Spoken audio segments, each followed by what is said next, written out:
શ્યામ international સ્કૂલમાં વાર્ષિક ઉત્સવની ભવ્ય ઉજવણી સંસ્થાના ચેરમેન ડોક્ટર બંકિમ શાહ તથા ડાયરેક્ટર શ્રી સતીશ પાટીલના સાનિધ્યમાં શ્યામ ઇન્ટરનેશનલ સ્કૂલમાં એન્યુઅલ ફંક્શનની ભવ્ય રીતે ઉજવણી કરવામાં આવી, જેમાં મુખ્ય મહેમાનમાં નગરપાલિકા પ્રમુખ શ્રી ગૌતમસિંહ ચૌહાણ તથા કઠલા શહેર પ્રમુખ શ્રી બિપિનભાઈ પટેલ હાજર હતા.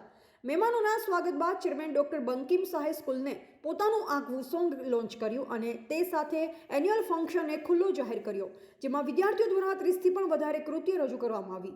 એન્યુઅલ ફંક્શનમાં 2500 કરતાં પણ વધારે વાલી મિત્રોએ હાજરી આપી અને ફંક્શનને રસપૂર્વક માણ્યો. વિદ્યાર્થીઓએ ખૂબ જ મહેનત કરી પોતાની કૃતિઓ સુંદર રીતે રજૂ કરી, જેમાં વિશેષ રીતે દીકરી વહાલનો દરેક કૃતિનું કથા વસ્તુ પિતા અને પુત્રી વચ્ચેના સંબંધનું હતું, જેમાં ઘણા બધા વાલીનું હૃદય સંવેદનથી અને આંખો આંસુઓથી ભરાઈ ગઈ અને સમગ્ર વાતાવરણ ગમગીન બની ગયું. આચાર્ય ડોક્ટર રશ્મિન રાવલે વાર્ષિક અહેવાલનું વાંચન કર્યું તથા સર્વેનો આભાર માન્યો.